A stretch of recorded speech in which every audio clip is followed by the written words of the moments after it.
pimpinan dan segenap anggota Komisi 8, kita coba mulai untuk menyampaikan beberapa hal yang terkait dengan pertanyaan yang tadi telah disampaikan di awal.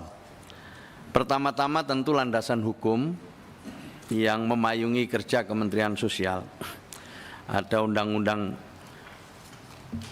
dasar, ada undang-undang dan seterusnya, tetapi yang ingin saya baca di sini adalah pernyataan Presiden Prabowo pada saat pelantikan tanggal 20 Oktober di depan Bapak Ibu sekalian waktu itu.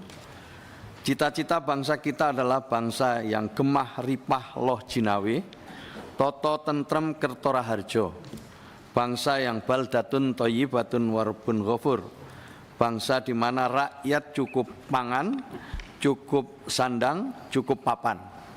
Cita-cita kita adalah melihat wong cilik iso gemuyu, wong cilik bisa tersenyum, bisa tertawa. Inilah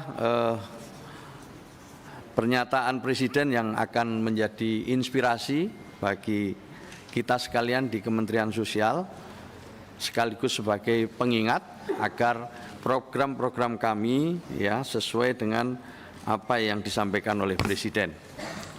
Sementara mandat RPJMN-nya kita berada di Asta Cita 4 dan Asta Cita 6. Asta Cita 4 adalah memperkuat pembangunan sumber daya manusia, sains, teknologi, pendidikan, kesehatan, prestasi olahraga, kesetaraan gender, serta penguatan peran perempuan, pemuda, dan penyandang disabilitas. Sementara Asta Cita ke-6 adalah membangun dari desa dan dari bawah untuk pertumbuhan ekonomi, pemerataan ekonomi, dan pemberantasan kemiskinan.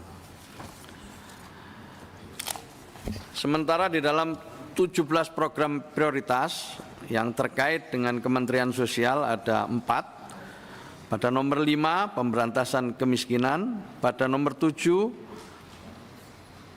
menjamin tersedianya pelayanan kesehatan bagi seluruh rakyat Indonesia, peningkatan BPJS kesehatan dan penyediaan obat untuk rakyat. Khusus yang nomor 7 ini adalah kaitannya dengan BPJS kesehatan, karena Kementerian Sosial itu menandatangani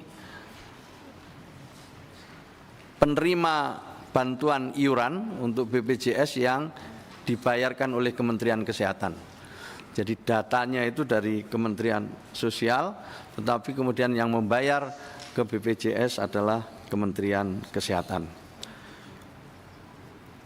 Nomor 10 itu yang terkait dengan kita, penguatan kesetaraan gender dan perlindungan hak perempuan, anak, serta penyandang disabilitas.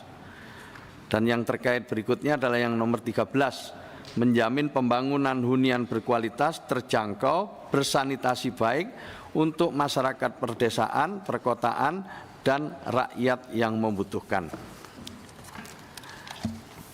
Pimpinan dan segenap anggota DPR Komisi 8 yang saya hormati, inilah tantangan dan isu strategis kita. Yang pertama, ini adalah dipesankan dari awal oleh Pak Prabowo pada kami, yaitu bantuan sosial tepat sasaran.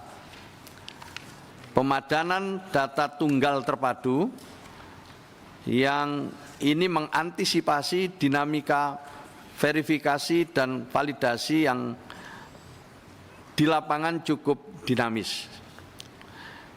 Yang berikutnya kecepatan, ketepatan, dan feedback evaluasi penyaluran bantuan. Yang kedua, isu strategisnya adalah kolaborasi penyelenggaraan kesejahteraan sosial, mengintegrasikan gerakan intervensi bersama antar kementerian, lembaga, dan pemerintah daerah, pelibatan swasta dan filantropi dalam hal ini seperti Basnas dan lain sebagainya, alokasi DAK dan dana dekon untuk pemerintah daerah.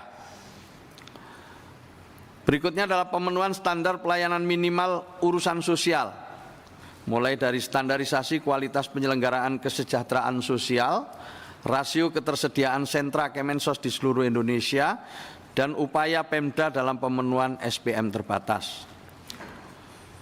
Isu strategis yang keempat adalah ketergantungan penerima bansos. Belakangan ini kita lihat ada rendahnya graduasi yang terentaskan dari kerentanan dan munculnya fenomena demotivasi akibat menikmati bantuan sosial.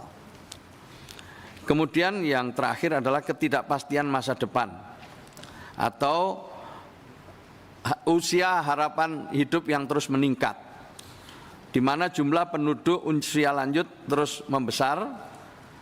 Kemudian juga ada fenomena kelas menengah yang turun kelas dan diperlukannya perlindungan sosial adaptif terhadap kejadian bencana.